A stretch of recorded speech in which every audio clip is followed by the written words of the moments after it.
Thanks for tuning in and welcome back to the shop. I think it's about time we put some tail lights on this truck.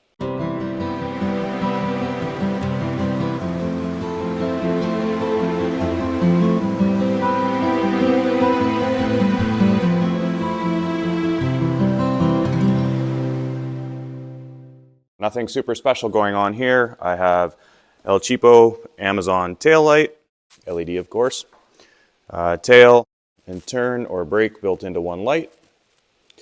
So not quite the original configuration of what comes on the Fuso, but we'll do a little bit of trickery in the wiring to make it work. Step one will be to get the lights mounted. Now I'm going to do 2 lights per side and they're going to be somewhat like this.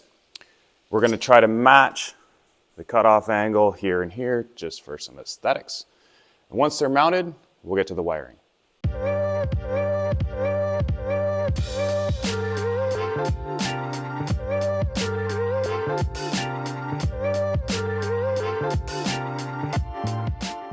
To make things a little bit easier before I punch any holes through the aluminum, I've made some cardboard templates, just going to help me locate the hole for the wiring, as well as get a visual representation of what it's going to look like before I mount them. I'm keeping the lights fairly far out to the side because keep in mind I'm going to have a 35-inch tire in the center here, and that's going to come to about here when it's mounted. I've also left a little bit more room in case I go to a 37 in the future, still have enough room for the spare tire.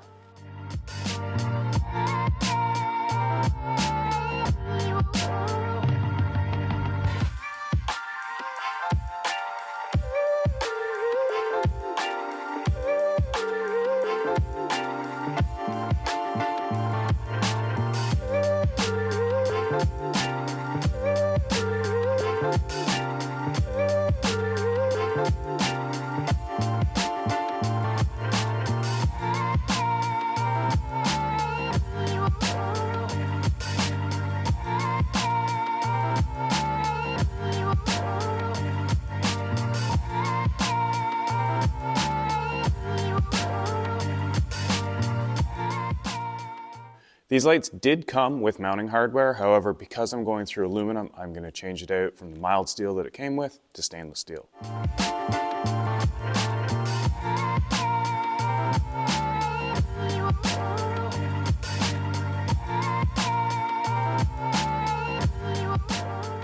With the outer lights fastened in place, I'll do one last check to make sure the inner lights are parallel with the outer lights before fastening them in place.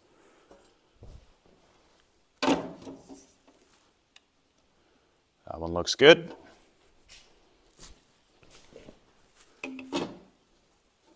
And that one looks good. Oh, how I wish it had only taken 3 minutes and 6 seconds to get to this point. However, the lights are mounted and it's time to start wiring.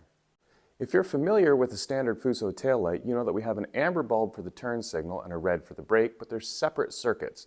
Here, we don't have that. We've got one light that has to do brake and turn at the same time.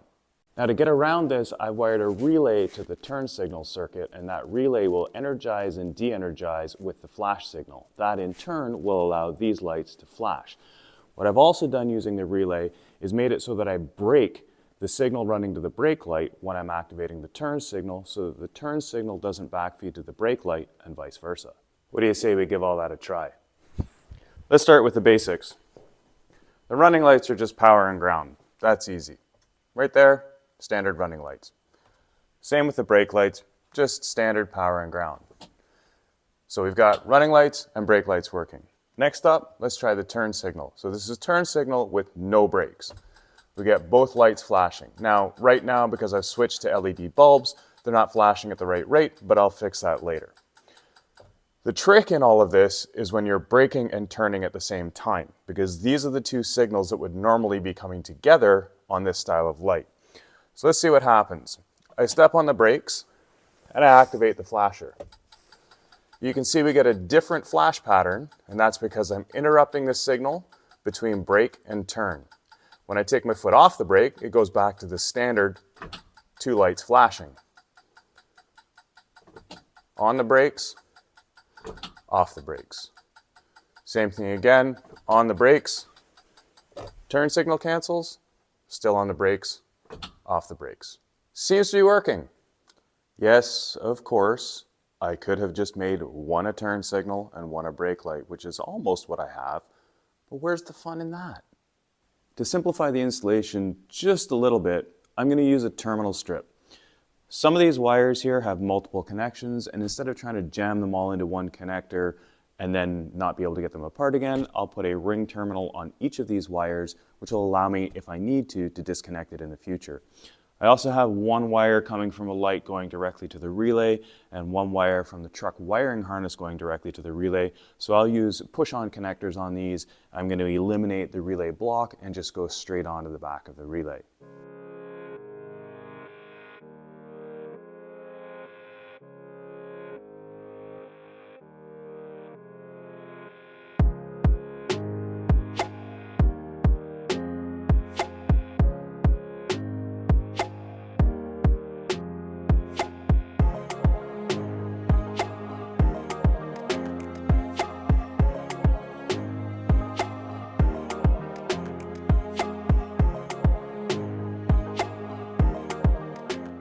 Well, I think you get the idea. There's a lot of crimping, a lot of heat shrinking, and a lot of making small wires.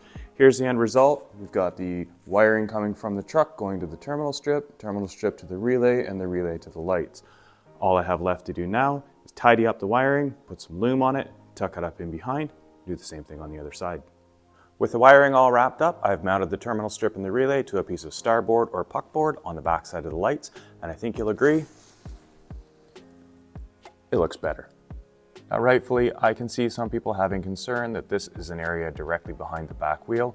Don't worry, once this is finished up, there'll be a cover underneath the bottom, and there'll be a storage box in front, so it won't be anywhere near getting any spray off the road.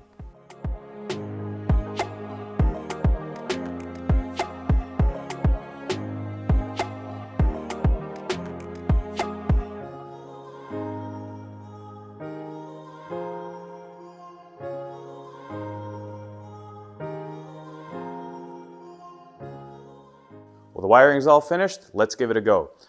I should get 4 lights flashing when I activate the hazards. 2 lights for each signal. Let's try the hazards first. 4 lights. Good. If I step on the brake, 2 of those lights should stop flashing. And they do. We've got 2 flashing in the middle and 2 solid on the outside. If I turn the hazards off and step on the brake only, I should get 2 lights, which I do. And let's give the turn signals a try. 2 on that side, and 2 on that side. So it looks like everything is working as intended. I hope you enjoyed that video, and if you did, maybe give us a thumbs up. Really appreciate it. If you think that video will help someone, go ahead and share it with them. And if you haven't already, consider subscribing and hitting that bell so that you get a reminder next week at the same time that there's another video coming. If you've got a question on how I configured this crazy mess, well, here's the wiring diagram. But if you have any further questions, post them in the comments down below and I'll do what I can to answer them. I'm sure glad I don't have to drive from back here because the clicking of these relays is going to get annoying. Thanks for watching, and we'll see you next time.